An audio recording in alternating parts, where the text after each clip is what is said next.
오늘 보실 말씀은 우리 이번 주 베레시트 말씀의 첫 문을 여는 말씀이죠. 창세기 1장 1절을 보겠습니다. 담송하고 계시죠? 못해요? 하시죠? 창세기 1장 1절? 네, 함께 해보겠습니다. 힘차게 시작! 태초에 하나님이 천지를 창조하시니라. 아멘. 다시 한번요. 시작! 태초에 하나님이 천지를 창조하시니라. 할렐루야. 네, 이 말씀은 이번 주 베레시트 창세기라고 하는 말의 원래 이름이거든요. 처음에 그런 뜻인데, 이번 주 베레시트 주간을 여는 또 전체 토라 포션의 시작이 되는, 또 그와 동시에 전체 성경 66권의 머리가 되는 그런 말씀입니다. 이 말씀 한 절이 저는 우리 크리스천들에게 있어서, 아니 모든 사람들에게 있어서 가장 중요한 말씀이라고 생각을 해요. 만약에 이 말씀이 없다라고 한다면 그 뒤에 나오는 모든 말씀들은 전부가 다 의미가 없는 것입니다. 또 그 모든 기록된 말씀들은 자동적으로 다 폐기가 되고 그냥 거짓말이 되는 것이고 그냥 허망한 얘기들이 되는 거죠. 그러나 이 말씀 한 절이 분명히 있지요. 있기 때문에 성경의 모든 말씀들은 한 분 하나님의 진리의 말씀인 줄을 믿습니다. 또한 이 모든 세상은 하나님, 그 한 분 하나님께서 영원토록 다스리시고 통치하시는 그런 나라인 줄을 믿습니다. 그렇기 때문에 이 창세기 1장 1절, 이 한 절의 말씀만 우리가 제대로 믿는다 그래도 우리의 신앙이요 흔들리지 않아요. 주님의 신실하심을 지금 막 너무나 어렵고 그렇게 힘든 이 세상을 살아가고 있지만 오히려 이 말씀이 분명하다면 더 힘을 낼 수 있습니다. 우리의 믿음이 더 굳건하게 되어집니다. 저는 이제까지 이것을 굉장히 오랫동안 누누이 강조해 왔어요. 창세기 1장 1절이 중요하다. 이거를 정말 믿냐? 이게 진짜 중요한 거다. 기독교 세계관을 가르칠 때 이 창세기 1장 1절을 빼고 가르치면 그건 거짓말입니다. 그러니까 이 말씀 한 절이 사실은 기독교 세계관의 전부예요. 왜냐하면 그만큼 사람들이 이 말씀 한 절의 의미를 쉽게 지나쳐 버리기 때문입니다. 사실은 기독교 안에서도 아까 우리가 다 암송을 했지만 교회를 좀 다닌다 하는 사람들, 좀 신앙생활을 좀 오래 하신 분들이라 그러면 이 말씀 암송 못하는 사람이 있을까요, 없을까요? 뭐 거의 다 암송을 하겠죠.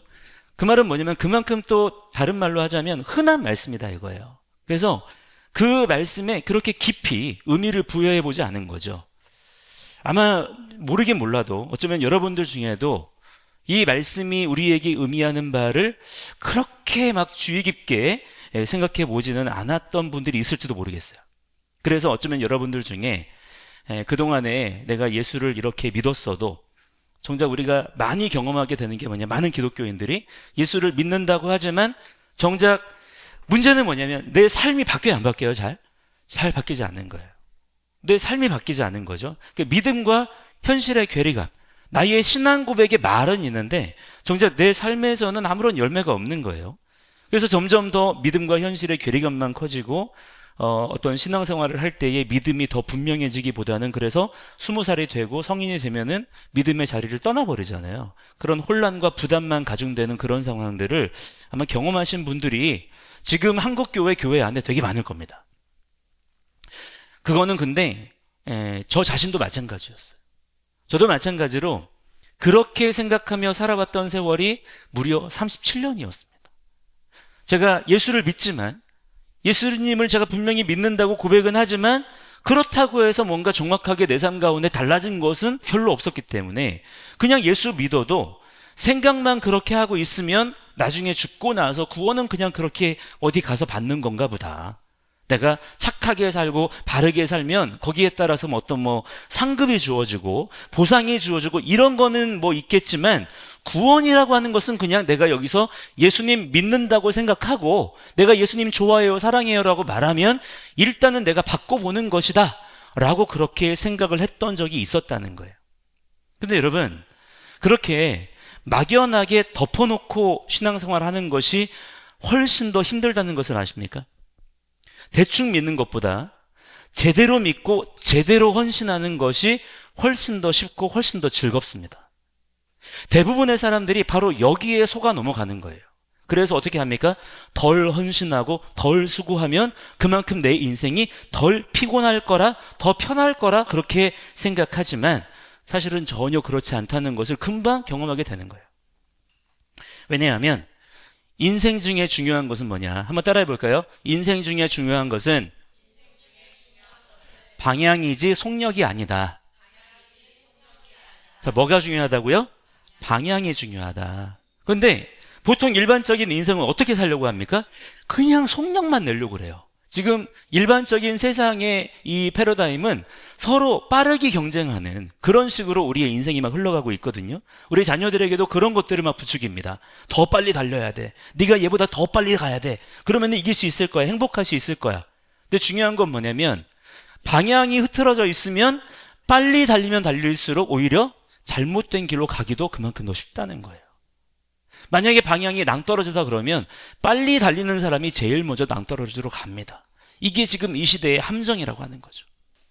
방향이 정확하지 않으면 내 가는 길이 아무리 수월하고 쾌적해도 절대 즐거울 수가 있어요, 없어요? 없는 겁니다, 결국에. 어떤 의미를 발견할 수가 있을까요, 없을까요? 점점 더 인생이 허무해지는 거예요.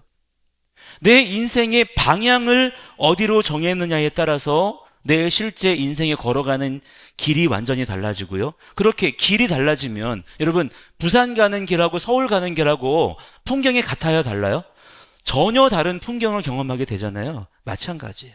그 인생에 보여지는 풍경이 달라지게 되는 겁니다. 우리는 세상 사람들과 다른 풍경을 보며 사는 자들이 되어야 될 줄 믿습니다. 자, 오늘 우리가 읽은 이 창세기 1장 1절의 말씀이 왜 우리에게 중요한 것이냐 하면 이 말씀이 뭐예요? 우리 인생의 방향을 가리키는 말씀이기 때문이에요. 우리가 살아가는 이 모든 세상은 어디에서 출발했어요? 하나님께로부터 출발되었다는 것입니다. 할렐루야. 따라서 반드시 어디로 돌아와야 돼요? 하나님께로 돌아오는 자들이 돼야 된다는 거예요. 태초에 하나님이 천지를 창조하셨다. 그냥 만들기만 하신 것이 아니라 모든 만드신 것들 가운데에 봐라, 질서를 세우셨다. 하나님께서는 통치하기 원하신다 라고 하는 이 선언 아래 시작되는 성경의 모든 말씀은 바로 이 진리 안에서 살아 움직이는 거예요.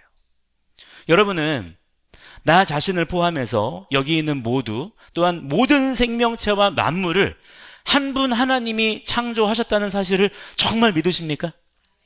자, 이것은 단순히 창조론이냐 진화론이냐의 논쟁을 말하는 것이 아니에요.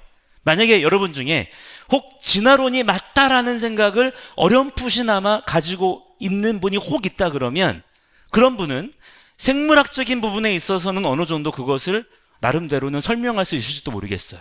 그러나 지금 이 시간 여기에 나와서 이렇게 진리를 추구하고 영원을 추구하고 하나님을 갈망하고 하나님의 말씀 듣기를 원하고 하나님의 영광을 더 보기 원하는 그러한 여러분의 영혼에 대해서는 절대로 설명할 수가 없을 겁니다.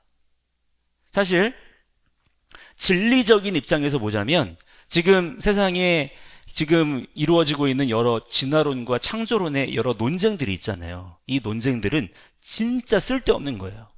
사실 하나님의 입장에서 보세요. 살아계신 하나님 한 분이 계시죠.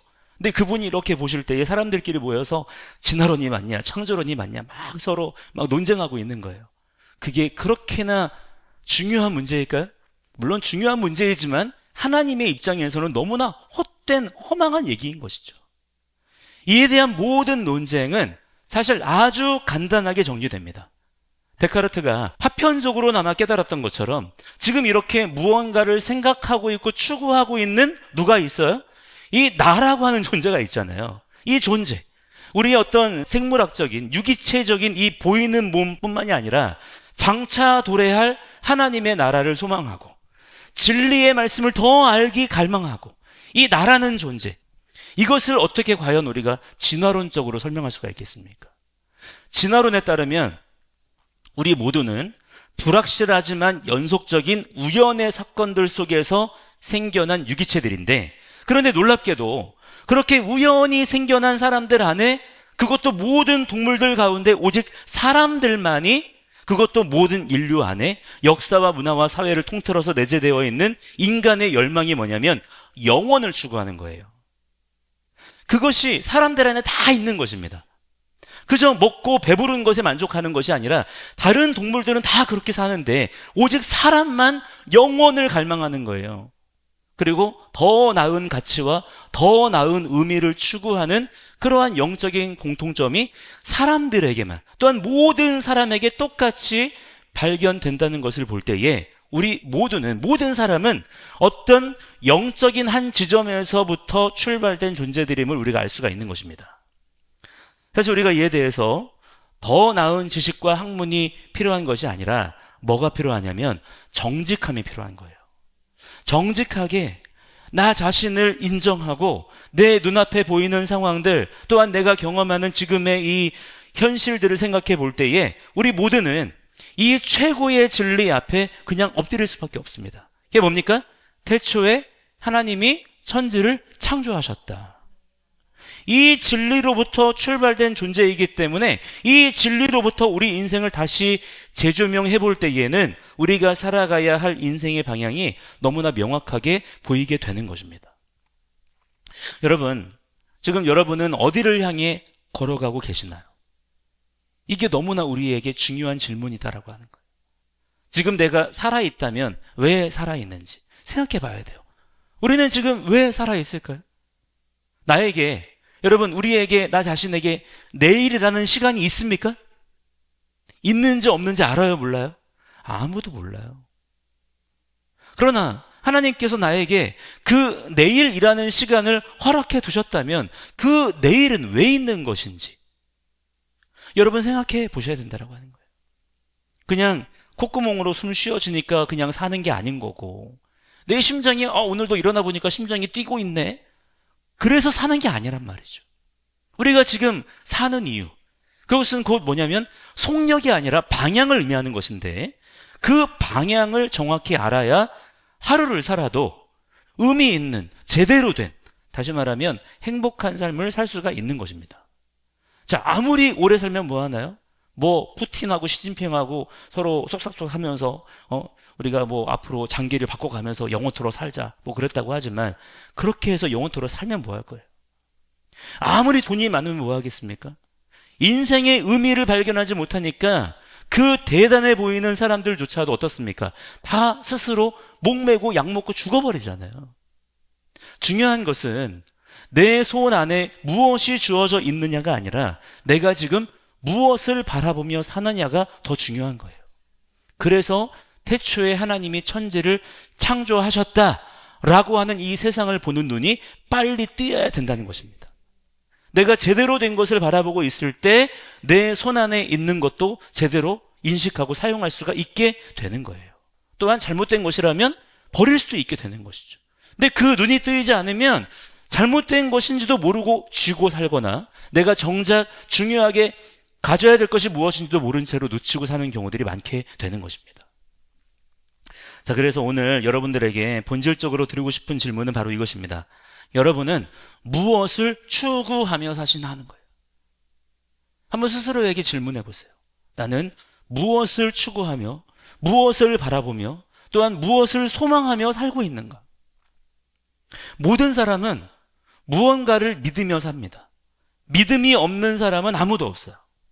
가끔 이렇게 전도하고 복음을 전하다 보면은 그런 사람이 있죠. 내가 하나님 보여주면 믿을게. 나한테 하나님 보여줘봐. 이런 소리 하시는 분들이 계십니다. 정말 무식한 분들인 거죠. 지금 자기가 하는 말이 무슨 말인지도 모르고 있는 거예요. 자, 지금 우리는 다 숨을 쉬고 있어요. 그죠? 다 숨을 쉬고 있습니다. 우리가 숨을 쉬는 이유는 무엇인가요? 우리는 이 안에 공기가 있다는 믿음으로, 그 공기가 안전하다는 믿음을 기반으로 지금 숨을 쉬고 있는 것입니다. 만약에 여러분 안에, 이 안에 지금 독가스가 퍼져 있다. 이 공기 중에 지금 아주 지금 심각한 독가스가 지금 노출되어 있다, 유출되어 있다. 이렇게 믿는 분이 계시다면 내가 호흡기에 문제가 있어도 의지적으로 어떻게 할까요? 숨을 참을 거예요. 숨을 쉬지 않을 것입니다. 그러면 결국 어떻게 되겠습니까? 그 사람은 숨을 쉬지 못해서 질식해서 죽는 것이죠. 그러나 그것이 산소든 이산화탄소든 독가스든 간에 우리 눈에 보이거나 손에 만져집니까? 어떻습니까? 만져지지 않아요.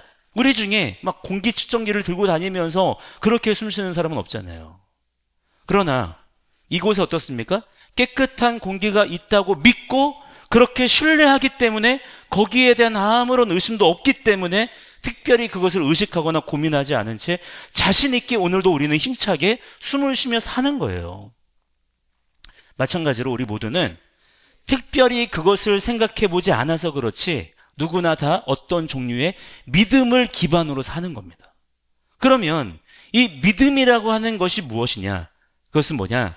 무엇을 신뢰하느냐? 무엇을 추구하느냐 하는 거예요. 모든 사람은 다 믿음이 있기 때문에 모든 사람은 반드시 무언가를 추구하며 삽니다. 지금 여러분이 누리고 있는 삶의 내용은요, 그냥 우연히 어쩌다가 보니까 이렇게 누리고 사는 게 아니에요. 그렇게 지금 살게 된 것이 아니라 무엇입니까? 내가 무엇을 추구하느냐에 따라서 내가 선택하고 결정한 것들에 대한 결과들을 내가 가지고 이렇게 살아가고 있는 거예요. 삶의 열매들을 그렇게 내가 누리고 있는 것입니다. 그래서 돈을 추구하는 사람은 뭐가 주인이에요? 돈이 그 사람의 주님이에요. 그래서 모든 인생의 방향과 초점이 오직 돈을 향해 있습니다. 거의 대부분의 사람들이 여기에 해당하죠. 그래서 세상 사람들이 어떻습니까? 모든 문제들이 다 돈으로 해결되는 것처럼 보이는 그런 이유도 진짜로 그래서 그런 게 아니라 대부분의 사람들이 다 무엇을 추구해요? 돈을 추구하며 살기 때문에 그렇게 보이는 것일 뿐입니다. 어떤 사람들은요, 성적 쾌락을 추구하며 삽니다. 그런 사람은 당연히 어떻습니까? 육적 쾌락이 인생의 목표예요. 그래서 그것을 제공할 수 있는 대상과 조건이 인생의 주인이에요. 거기에 맞춰 사는 거예요. 그래서 겉보기에 멀쩡해 보이는 사람도 그 내면을 이렇게 들여다보면 성 중독에 빠져가지고 나중에는 아주 그 인생이 비참해지는 그런 일들을 봅니다. 아니, 저 사람은 멀쩡한 사람인데 왜 저렇게까지 중독이 되었을까? 그 이유는 간단합니다. 그 사람이 그것을 추구하며 살았기 때문이에요. 또 어떤 경우들이 있을까요? 어떤 분들은 게임이 인생의 목적인 분도 계시더라고요. 또 어떤 분들은 자동차 꾸미는 재미로 사는 분도 있고, 또 어떤 분들은 또 화분 키우는 재미, 화분에다가 막 돈을 엄청나게 쏟아부어가지고 사는 분도 있고, 강아지 키우는 재미, 또 어떤 분은 아예 술독에 빠져가지고 그렇게 지내는 분도 계시고, 또 최근에는 돈 버는 목적이 맛집 찾아다니는, 그런 거를 위해서 그렇게 사는 분들도 있습니다.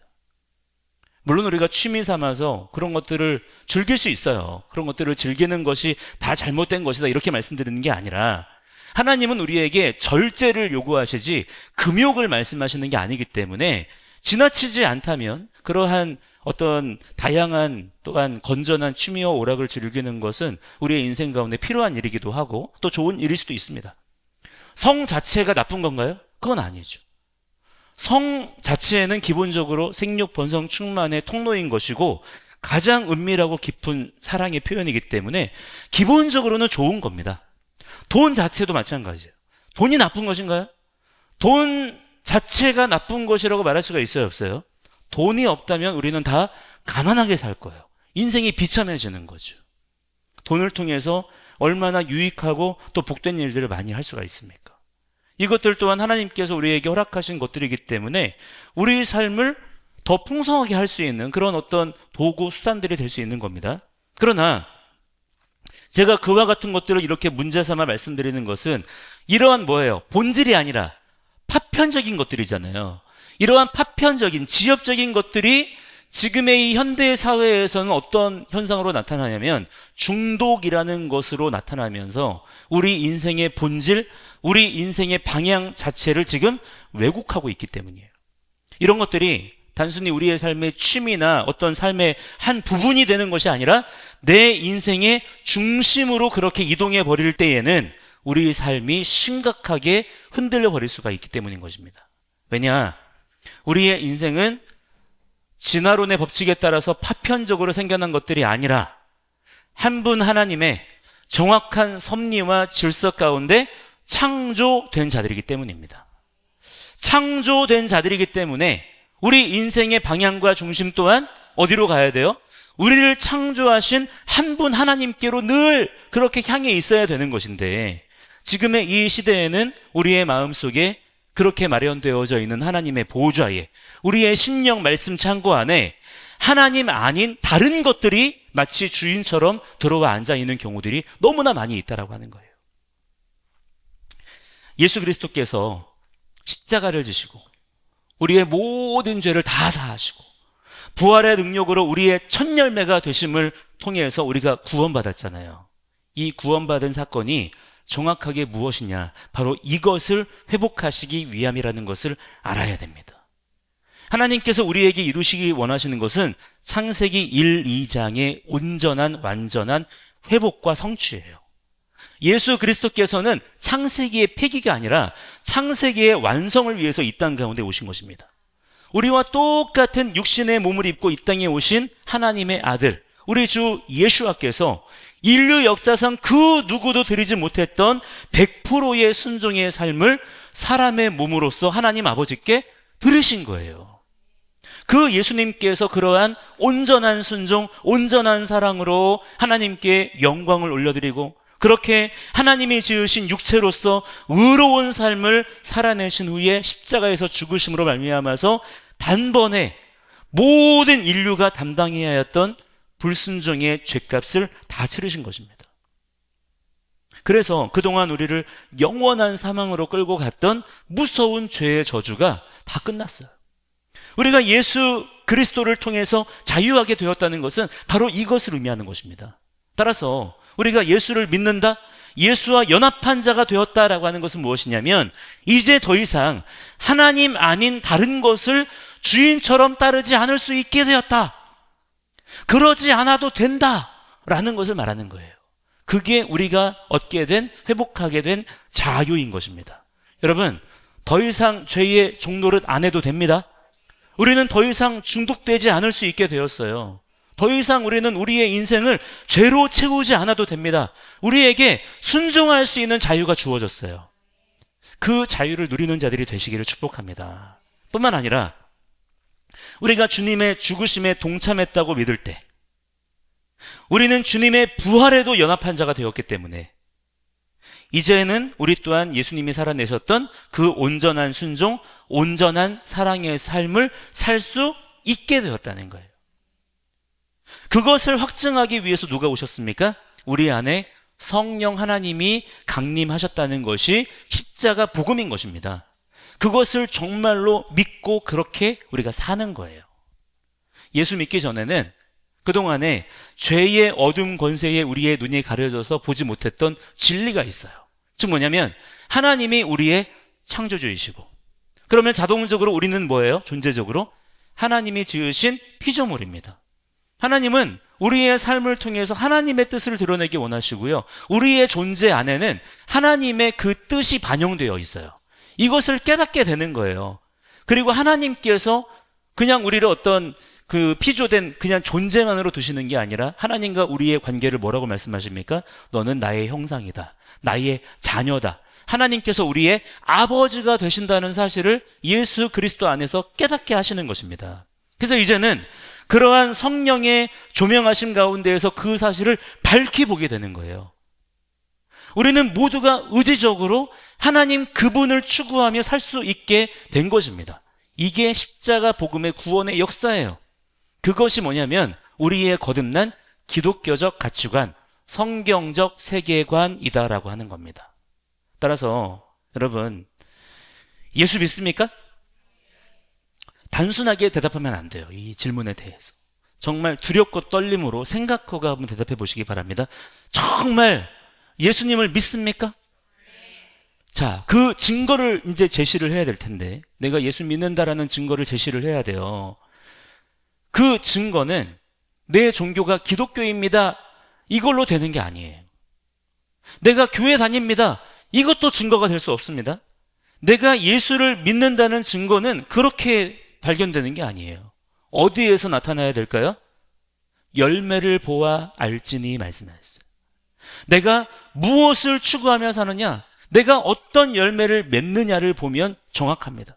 그 사람의 말에서, 그 사람의 삶의 자리에서, 그 사람의 선택과 결정에서, 그 사람이 만나는 배우자에서, 그 사람이 취하는 삶의 가치에서 그 사람의 믿음이 다 보이는 거예요. 그래서 하나님께서는 우리의 믿음이 직관적으로 드러나게 하셨습니다.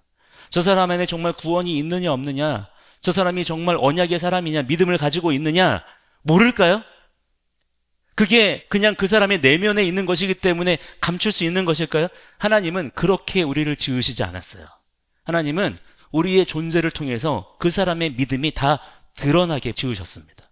믿음은 보이는 거예요. 직관적인 것입니다. 그 사람이 무엇을 인생 가운데 추구하며 사느냐를 보면 정확하게 그 사람의 믿음을 알 수가 있다라고 하는 거예요. 이거는 아무도 숨길 수가 없습니다. 우리 모두는 내 삶의 주인이신 우리 주 예수와께서 그러셨던 것처럼 하나님만을 추구하는 자들이 되어야 될 줄 믿습니다. 그 삶을 모델로 보여주신 분이 우리 주 예수와예요. 왜냐?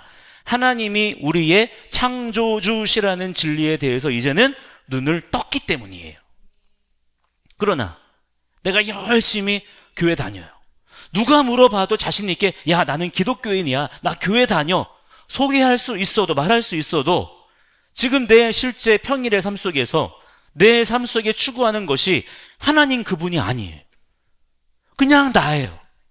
그냥 내 주변에 주어지는 여러 가지 것들에 대해서 내가 힘을 쏟으며 그렇게 살 뿐이에요.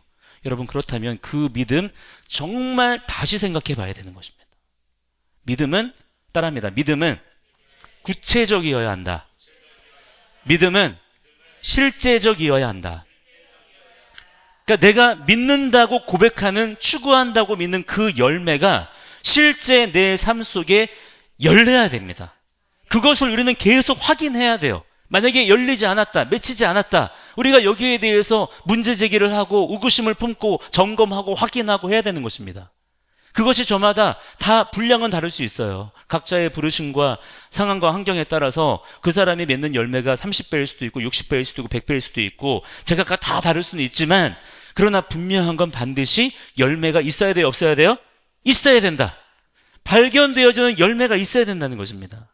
만약에 그렇지 않다면, 열매가 보이지 않는다면 문제는 하나예요. 무엇일까요? 내 믿음에 문제가 있는 거예요. 잘못 믿고 있다는 것입니다. 자, 여러분, 하나님을 추구하는 자가 됩시다. 하나님은 살아계신 분이에요. 그저 살아계신 분이 아닙니다. 어떤 히어로 영화나 어떤 판타지 어떤 영화 같은 데에서 보이는 어떤 그 초월적인 어떤 존재가, 우주의 미지의 존재가 이렇게 있는 그런 분이 아니에요. 하나님은 한 분이십니다. 한 분 엘로힘이신 분이시고 그분이 모든 만물을 창조하신 창조주세요. 모든 만물이 그분께로부터 나왔어요. 그래서 모든 만물은 다 누구의 것입니까? 그분의 것입니다. 아까 우리가 찬양으로 고백했지만, 그래서 살든지 죽든지 다 누구의 뜻이에요? 하나님의 뜻입니다. 그러나 하나님은 우리의 삶을 가지고 생명을 가지고 막 함부로 다루시는 분이 아니라 우리를 귀하게 여기시고 우리를 사랑하시는 분이시죠. 그래서 그분은 좋으신 분이십니다. 그분이 지금도 우리와 함께 하시고 우리의 모든 호흡과 우리의 모든 생각과 우리의 혈류의 흐름과 우리의 세포의 이러한 자극들, 움직임들을 다 주관하시고 우리의 모든 생각과 마음, 말과 행동들에 대해서 반응하시는 분이세요. 이 사실이 정말로 믿어진다면 과연 우리 인생 중에 하나님보다 신경 쓰이는 분이 과연 누가 있겠나요? 하나님이 우리의 삶 속에서 신경 쓰여야 정상이다라고 하는 거예요. 예전에 제가 그 가피풀 성경을 쓰는데, 이 가피풀 성경 쓰시는 분들은 뭐가 있냐면 거기에 알림 기능이 있잖아요. 그래서 내가 알림을 어떻게 설정하느냐에 따라서 이제 팝업으로 정해진 시간에 말씀이 랜덤으로 이렇게 구절이 툭툭 나오잖아요. 근데 제가 예전에 그 가피풀 알림이 제 스마트폰에 알림으로 툭 떴는데 늘상 그렇게 떠왔을 거 아닙니까? 근데 어느 날, 물론 그때 하나님이 또 그것을 보게 하셨겠지만, 그때 툭 그 올라온 그 알림에 뜬 말씀 한 구절이 저에게 엄청난 충격을 줬던 적이 있어요. 그래서 제가 그 알림, 그 말씀 알림 한 절, 그 구절 때문에 그때 제 인생이 또 한 번 넘어지는, 완전히 주님 앞에 엎드러지는 그런 시간들이 있었거든요. 저는 정말 그때 충격을 받았어요. 그 말씀이 뭐냐면 시편 123편 2절입니다. 한번 찾아보시겠어요? 제가 전에도 여러 번 이 말씀을 좀 인용했던 적이 있는데 아마 보시면 이 말씀 아실 거예요. 제가 여러 번 그렇게 인용했던 말씀인데 시편 123편 2절입니다.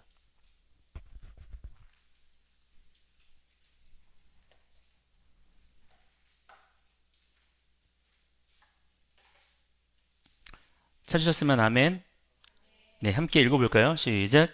상전의 손을 바라보는 종들의 눈같이, 여주인의 손을 바라보는 여종의 눈같이 우리의 눈이 여호와 우리 하나님을 바라보며 우리에게 은혜 베풀어 주시기를 기다리나이다. 아멘.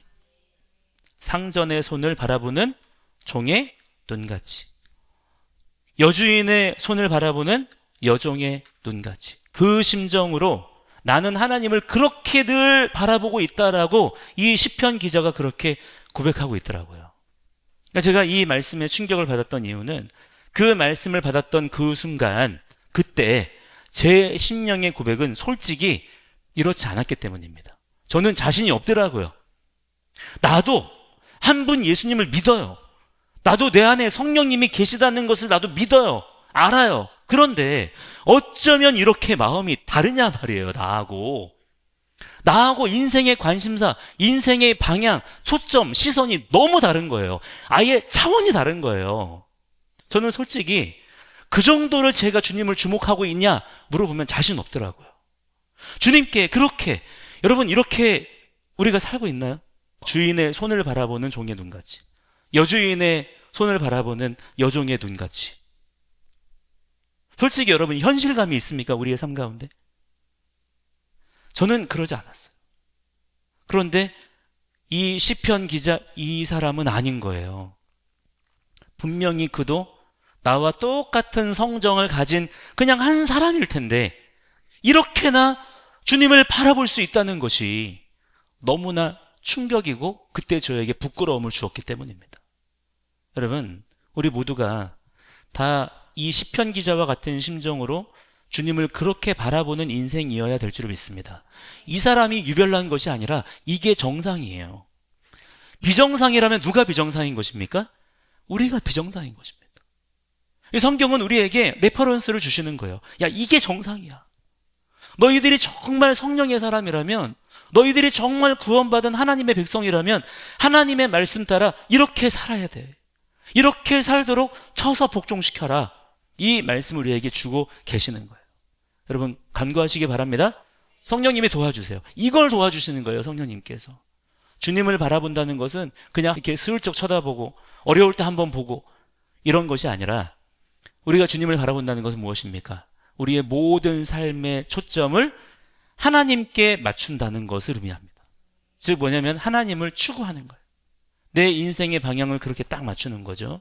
모든 시선을, 우리가 그렇게 노래 부르잖아요. 모든 시선을 주님께 돌리고 살아계신 하나님을 느낄 때, 그때 우리의 삶에 놀라운 기적이 일어난다. 우리가 그렇게 선포하지 않습니까? 여러분 정말 그 말씀대로인 것을 믿으시기 바랍니다. 자, 그러면 우리가 뭐부터 할까요? 뭐부터 하면 되겠습니까? 항상 우리가 모든 일의 기본은요, 기본으로 돌아가야 되는데, 기본을 잘해야 되는데, 기본이 무엇일까요? 말씀을 소리내어 읽기. 이것이 우리 가운데 계속해서 회복되어져야 돼요. 회복되어져야 됩니다. 부지런히 하고 계십니까? 열심히 부지런히 하는 자들이 됩시다. 말씀 암송 여러분 잘 하고 계시나요? 말씀 암송 하는 자가 돼야 됩니다.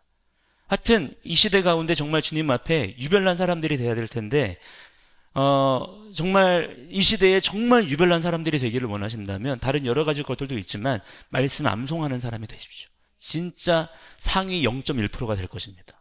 하나님의 눈에 특별히 드는 자가 될 거예요. 말씀 암송하는 자가 더 됩시다.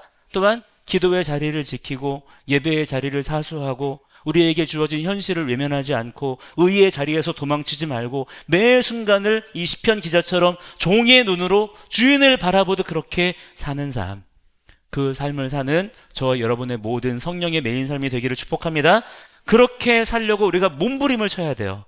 몸부림을 치는 자들을 성령 하나님께서 그 일을 더 잘할 수 있도록 우리에게 날마다 세임 더욱 허락하여 주실 줄을 믿습니다. 함께 이 시간에 우리 같이 기도하기 원합니다.